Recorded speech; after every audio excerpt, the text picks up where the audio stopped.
শিশুদের দিলে প্রেম আছে বলেই তো এখনো পর্যন্ত লড়াই চালিয়ে যেতে পারছে। 70টা বছর পর্যন্ত একটা লড়াই জারি রাখা যেন কোনো ব্যাপার না।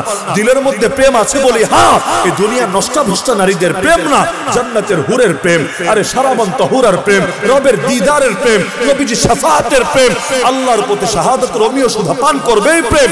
আমরা তো দুনিয়াতে বসে এই শাহাদাতকে ভালোবাসতে পারি না, অথচ শহীদ জান্নাতে গিয়েও শাহাদাতের প্রেম ছাড়তে পারবে না।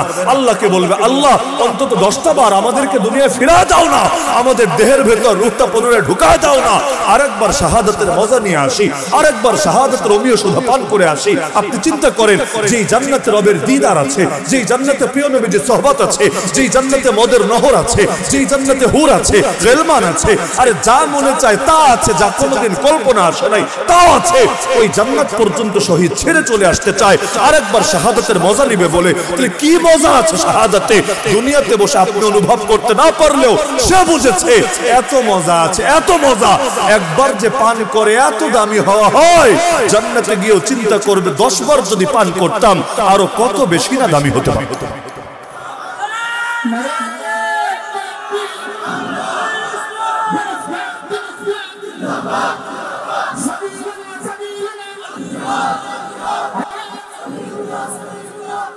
দিলে প্রেম থাকলেই তো আল্লাহ রসুলের কাছে নারী নিজের দুধের বাচ্চা পর্যন্ত নিয়ে চলে আসতে পারে। ইয়া রাসূলুল্লাহ, আমিও কিছু অবদান রাখতে চাই দ্বীনের জন্য। যারা বড় ছিল তাদেরকে আগেই পাঠিয়েছে, একজনও ফিরে আসে নাই, শহীদ হয়ে গেছে। এখন কি করব? আমার তো দিল মানে না, মন মানে না। জিহাদের ময়দানে আমার কোনো অবদান থাকবে না, আমি এটা নিজেকে সান্ত্বনা দিতে পারছি না। আমি তো নারী, চাইলেও নেবেন না, যা ছিল তাই এনে দিলাম।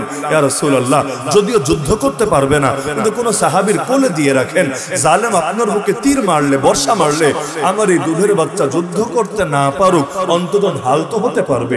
আরে জালেমের তীর বর্ষা এসে আপনার বুকে না লেগে আমার দুধের মালিকের বুকে লাগবে, আমার বাচ্চাটা শহীদ হবে, কিন্তু তার জানের বিনিময়ে আপনার প্রাণটা সুরক্ষিত থাকবে।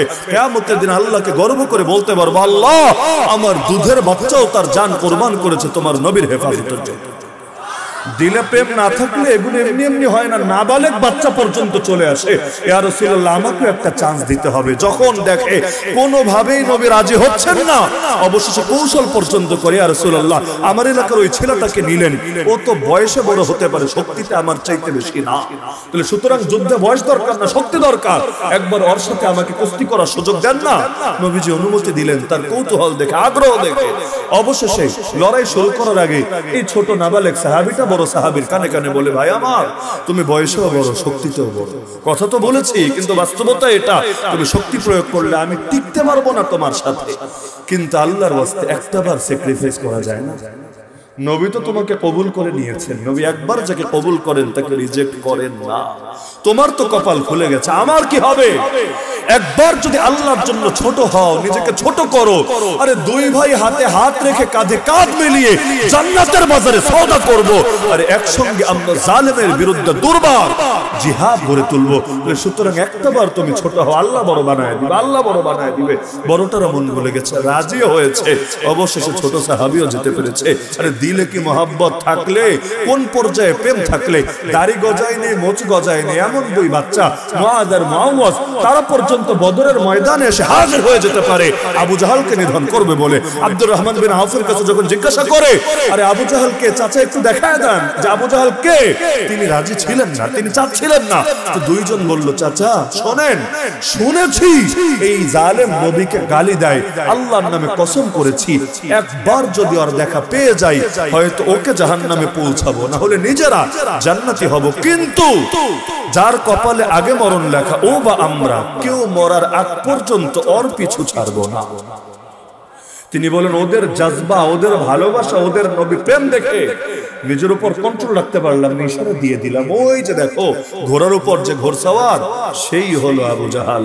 তিনি বলেন, ইশারা দিতে দেরি, বাজ পাখির মতো ছুটে যেতে দেরি, ছুটে তো গেলই। বড় কোন সাহাবী গেলেও হয়তো আবু জাহালের নাগালও পেত না, সিকিউরিটিতে যারা ছিল কচুকাটা করে ফেলবে। দুই বাচ্চা দৌড়ে আসছে, কারো কল্পনায়ও আসে না কি করতে পারে। বাচ্চা তো কত কারণে দৌড়াতে, হয়তো তার বাপ গ্রেফতার হয়েছে, রিকোয়েস্ট করবে একটু আমার আব্বারে ছেড়ে দেন, আমার আব্বারে তুলে নিয়েন না, বাচ্চারা আর কি করবে? কিন্তু বাচ্চাই যে আসছে ওদের জন্য কি হয় এটা তো মাথায় আসে নাই, বুঝে ওঠার আগেই পৌঁছে গেল কাছে। কিন্তু বিশাল ঘোড়া, অ্যারাবিয়ান হর্স, ওই বাংলাদেশের কাঙ্গাল ঘোড়া নেই, অ্যারাবিয়ান হর্স। ও আপনাদের অনেকের মাথার চাইতে তো আর পিঠ উঁচা। তো ঘোড়াই যদি হয় এত উঁচা ঘোড়া, এত উঁচা ঘোড়া, এর উপরে চড়ে আছে আবু জাহাল, নাগাল পাবে কিভাবে? নাকি মই আনবে, নাকি রশি লাগাবে? সময় তো নাই, কারণ যদি অন্যরা টের পেয়ে যায় হত্যা করে ফেলবে। ব্যাস একজন গিয়ে ঘোড়ার পায়ে একটা কোপ মারলো, ঘোড়ার পা কেটে গেল, ঘোড়া তাল সামলাতে পারলো না, রাফাতে গিয়ে পড়ে গেল, আবু জাহাল ছিটকে পড়লো, আর একজন লাফ দিয়ে বুকের উপর চড়ে কাজ যা করার করে দিল। অন্যরা এখন এত সহজে ছেড়ে দেবে, দেওয়ার তো কথা না। লড়াই শুরু হয়ে গেল, দুই বাচ্চাকে এবার ধামরা ধামরা এই সশস্ত্র যোদ্ধার বিপক্ষে লড়তে হচ্ছে।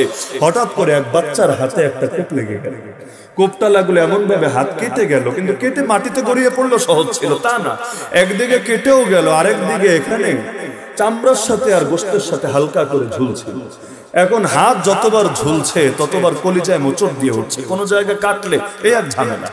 আপনার যদি কোনো চামড়া ওঠে দেখবেন যে কয়বার টাচ লাগে ভেতরে একটা কামড় দিয়ে ওঠে, একটা কামড় দিয়ে ওঠে। তাহলে একদিকে তো দরদর করে রক্ত গড়িয়ে পড়ছে, রক্ত গড়িয়ে পড়লে মানুষ এমনি দুর্বল, কতক্ষণ নিজের শরীরে শক্তি ধরে রাখা যায়?